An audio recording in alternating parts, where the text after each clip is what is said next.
नमस्कार दोस्तों, मेरा नाम राकेश जांगीड़ है। मेरे चैनल समय यात्रा में आपका स्वागत है।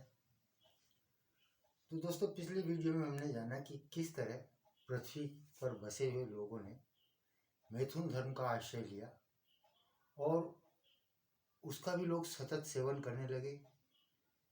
इससे उनकी प्रवृत्तियां बिगड़ने लगी। इन्हीं कारणों से धर्म का नाश होने लगा दोस्तों। तो पृथ्वी के लोगों ने विश्वकर्मा जी की आराधना करनी शुरू की। इस तरह लोगों ने सगुण उपासना का पथ अपना लिया। उस उपासना से प्रसन्न होकर प्रभु ने कामधेनु, कल्पलता, कल्पवृक्ष इन सब देवी पदार्थ की मनुष्यों को उपलब्ध करवाया उनको। लेकिन उसका भी मनुष्य मनमाना प्रयोग करने लगा और प्रभु की उनकी मनुष्य की इन्हीं कुप्रवृत्तियों के कारण पृथ्वी से देवी शक्तियां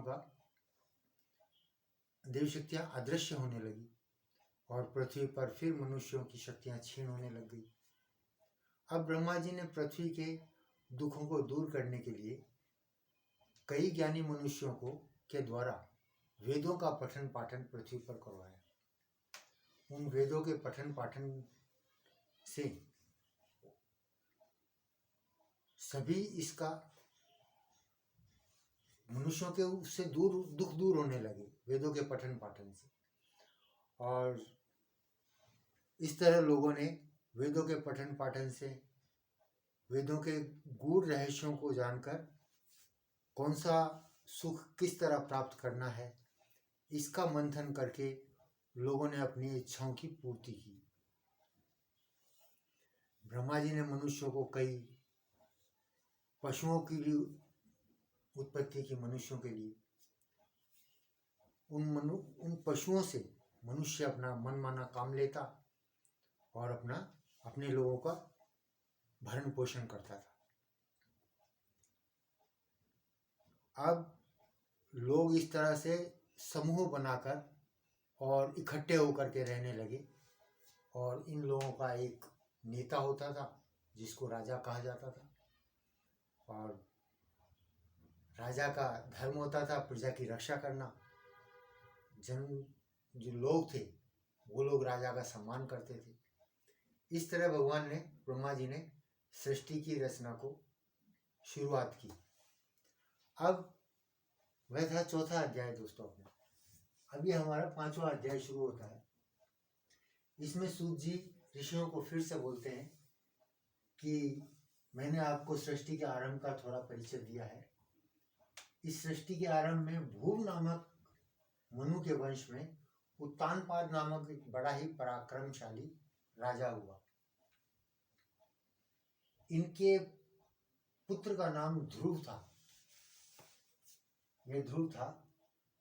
इसे बचपन में ही इन्हें और भगवान में इनका ज्यादा ध्यान रहता था और बचपन में इन्हें भगवान के दर्शन हो गए थे दोस्तों। तो इसी वंश में अंग नामक भी एक राजा हुआ।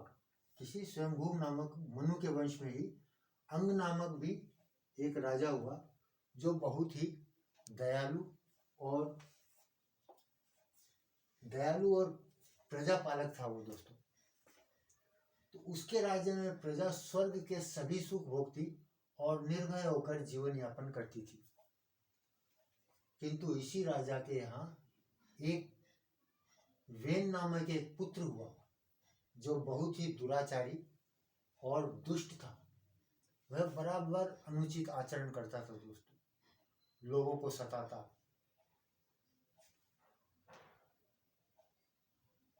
राजा का पुत्र होने के कारण उसे कोई कुछ बोलता भी नहीं था। सारी प्रजाएं इससे दुखी रहने लगी और धीरे धीरे वेन ऋषि मुनियों को भी तंग करने लगा। ऋषि मुनि जो थे उनको भी वो तंग करने लगा। इससे अब वेन की दुष्टता की चर्चा जब राजा के कानों में पहुंची तो राजा इस बात से को बर्दाश्त न कर सके और उन्होंने इसके लिए वेन को समझाना शुरू किया और उसे सुधरता हुआ नहीं देखकर आखिर उसे बाहर वन में भेज दिए। लेकिन वो ऐसा था वेन कि उसने वहां भी अपनी दुष्टता खूब दिखाई। लोगों को फिर भी वह मनमाने रूप से तंग करने लगा। वह वहां भी नहीं सुधरा और प्रजा को तरह तरह से पीड़ित करने लगा। उस समय राजा को प्रजा के इस कष्ट को देखा नहीं गया। राजा से प्रजा के इस कष्ट को देखा नहीं गया और इसी चिंता में दुर्बल होने लगा। और एक दिन वे राजा घर छोड़कर चले गए। अब राजा घर छोड़कर चले गए तो उनके जाते ही राज सिंहासन खाली हो गया और वेन की दुष्टता देखकर उसे सिंहासन रूढ़ करना अनुचित था। वो इतना दुष्ट था कि उसको सिंहासन पर बिठा दिया तो वो फिर महामारी फैलाएगा। अतः लोगों ने ऐसा, किसी ने कुछ ऐसा नहीं किया। लेकिन फिर भी यह सोचकर कि राजा बनने के बाद वेन शायद सुधर जाएगा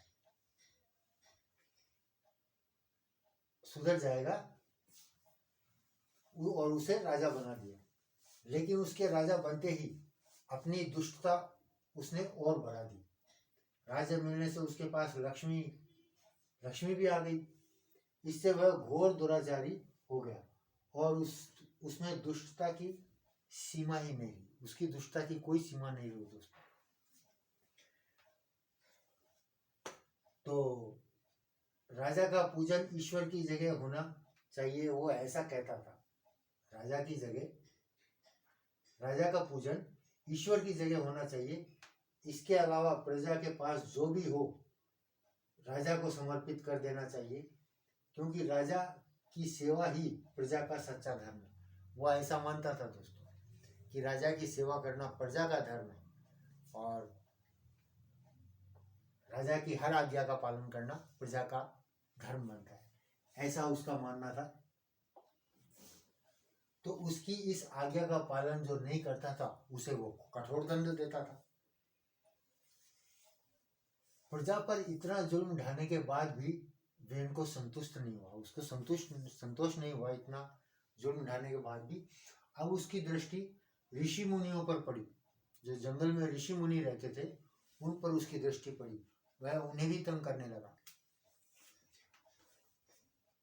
और इन ऋषियों को सारी प्रजाओं ने कुछ न कुछ संपत्ति मिला करती थी। ऋषियों को प्रजा से कुछ संपत्ति मिला करती थी, जिसका पूजन और यज्ञ याग में उपयोग होता था। इससे अन्य परोपकार के काम भी किए जाते थे। राजा वेन सोचने लगा कि ऋषियों को मिलने वाली सारी संपत्ति यदि उसे ही मिल जाए तो कितना अच्छा हो।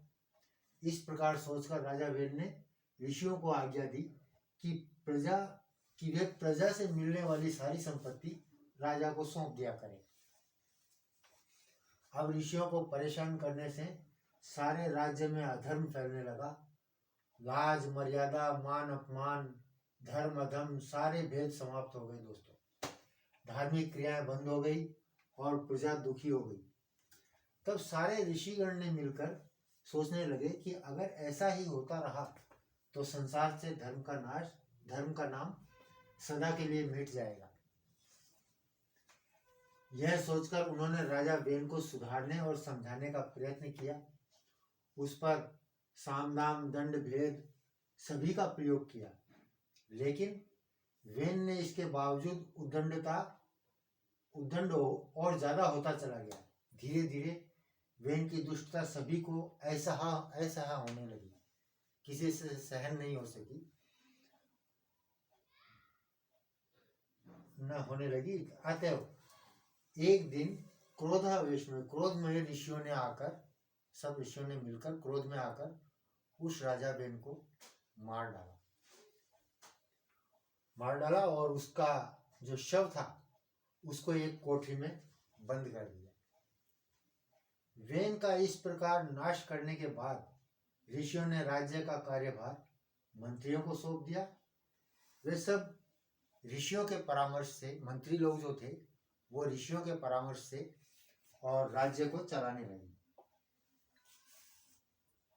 राज्य का काम सुचारू रूप से चलाने लगे और फिर से शांति लाने का प्रयत्न करने लगे। तो दोस्तों ये हमारा 5वां अध्याय भी पूर्ण हो चुका है। आपसे निवेदन है, मेरे चैनल को सब्सक्राइब कीजिए, लाइक कीजिए और कमेंट करके आपके मन में कोई क्वेश्चन हो तो कोई सवाल हो तो आप कमेंट में मुझसे पूछ सकते हैं। मैं आपका बरोबर उसका उत्तर दूंगा। जय श्री राम दोस्तों।